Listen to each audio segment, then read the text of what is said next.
प्रिय छात्र,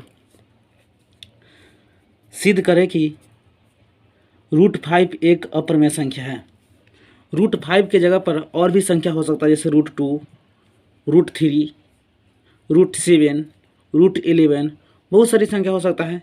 तो अगर √5 अगर सिद्ध कर लेते तो इसी माध्यम से अंक खाली चेंज कर देंगे और विधि यही रहेगा, आसानी से कोई संख्या को हम सिद्ध कर सकते हैं।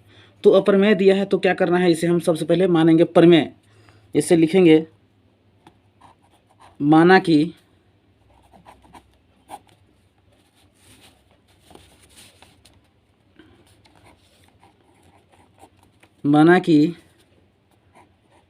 √5 अप्रमेय दिया है तो क्या मानेंगे हम, प्रमेय। माना कि √5 एक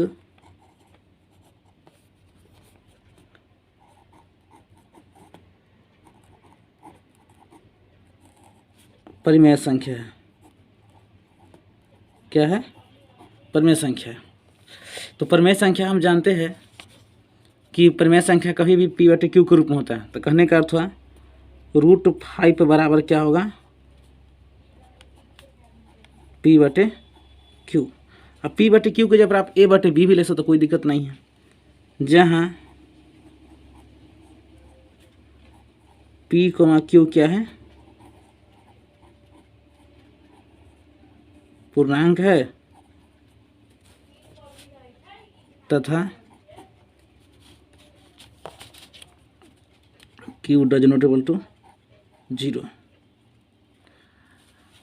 आप यहाँ ये भी ले सकते हैं जहाँ P/Q सअभाज्य संख्या है। ये लीजिए चाहे वो लीजिए, दोनों सही है। अब क्या करना है, यहाँ पर दोनों तरफ क्या कर देना है, वर्ग कर देना है। ये लिखेंगे दोनों तरफ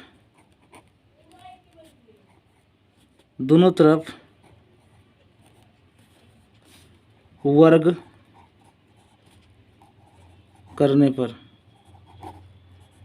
क्या लिखेंगे, दोनों तरफ वर्ग कर देना है। तो √5 का वर्ग कीजिएगा तो कितना आएगा आपको, 5 ही आएगा। P का कीजिएगा तो P², Q को कीजिएगा तो Q²। अब क्या करना है, क्रॉस से गुना कर देना है। इसके नीचे छुपा हुआ 1, तो 1 से गुना करेंगे P² में तो क्या होगा, हमें P² ही मिलेगा, बराबर इससे गुना करेंगे तो कितना आएगा, 5Q² मिलेगा। इसको हम समीकरण 1 ले लेंगे। अब क्या है, अब इसको एक लाइन आगे भी बढ़ा सकते हैं, जैसे 5 गुना में है, इधर आएगा तो बट्टे में चल जाएगा। मैंने कहने का अर्थ हुआ कि P² क्या करता है, P² को 5 विभाजित कर रहा है। तो इसको लिख सकते हैं यहाँ P² 5 से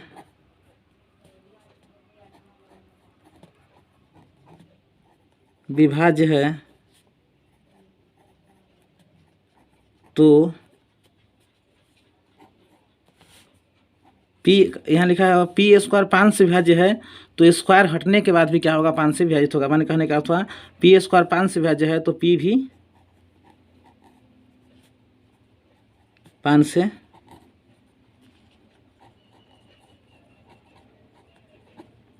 विभाज्य होगा, क्योंकि अभी गुना में इधर जाएगा तो बट्टे में चल जाएगा। कहने का अर्थ हुआ माने कहने का अर्थ हुआ कि P²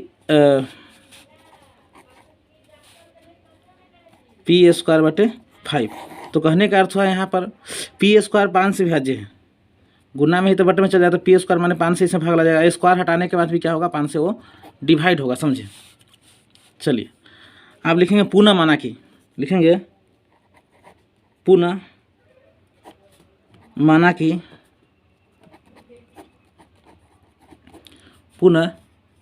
कि P बराबर क्या लेंगे, 5K। अब K के जगह पर आप R भी ले सकते हैं, A ले सकते हैं, B ले सकते हैं, कुछ भी ले सकते हैं, समझे। अब यहाँ क्या करेंगे, दोनों तरफ वर्ग कर देंगे। यहाँ भी लिखेंगे दोनों तरफ वर्ग करने पर, क्या कर दिए, दोनों तरफ वर्ग करने पर। अब P का स्क्वायर करेंगे तो क्या होगा, P² आएगा। जब इसका स्क्वायर 5 का स्क्वायर 25 और K का K²। अब क्या करना है, समीकरण 1 में P² का मान कितना दिया हुआ है, 5 क्यू स्क्वायर, तो पी स्क्वायर की जगह कितना रख देंगे 5 क्यू स्क्वायर बराबर 25 के स्क्वायर। यहाँ पर लिख देंगे समीकरण 1 से। अब यहाँ पर पी स्क्वायर था लेकिन 5 क्यू स्क्वायर कहाँ से आ गया, तो समीकरण 1 से आया, समझे। अब 5 गुना में जब इधर आया था भागा में चल जाएगा, माने क्यू स्क्वायर बराबर कितना आएगा 25 के स्क्वायर बटे 5।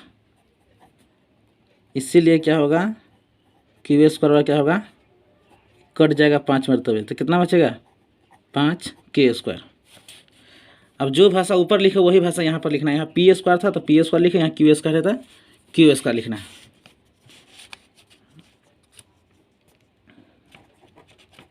यहाँ क्यू स्क्वायर 5 से विभाज्य है तो क्यू भी 5 से विभाज्य होगा। मैंने कहने का जो भाषा ऊपर लिखो वही है, खाली यहाँ पर पी स्क्वायर था, यहाँ पर क्यू स्क्वायर है।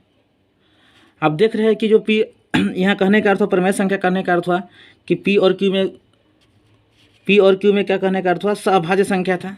लेकिन यहाँ 5 तो भाई क्यू से भी विभाजित हो रहा है और माने कहने का अर्थ 5 जो है माने पी को भी विभाजित कर रहा है और क्यू को भी विभाजित कर रहा है। तो यहाँ पर तो एक से अतिरिक्त माने कहने का असअभाज्य संख्या का अर्थ हुआ जिसका मसा 1 होता है। लेकिन यहाँ तो 2 संख्या आ गया, माने 5 जो है पी को भी विभाजित कर रहा है और क्यू स्क्वायर को विभाजित कर रहा है। तो माने कहने का अर्थ हुआ कि हम जो संख्या माने थे कि √5 एक परिमेय संख्या, जो हमारा कथन गलत है। तो लिखेंगे अतः हमारी मान्यता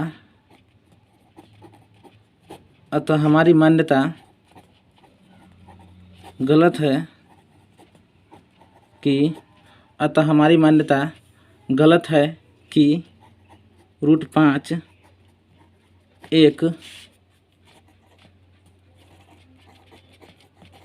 परिमेय,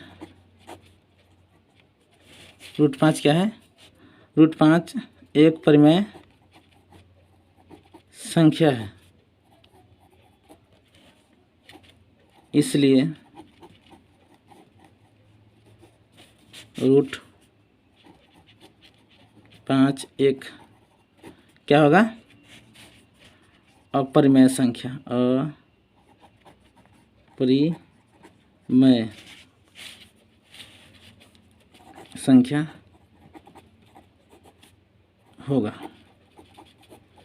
क्योंकि हम माने थे √5 या लिख दिया, अतः हमारी मान्यता गलत है कि √5 एक परिमेय संख्या है।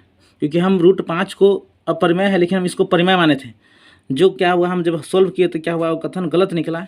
इसलिए √5 क्या होगा, अपरिमेय संख्या ही होगा, समझे।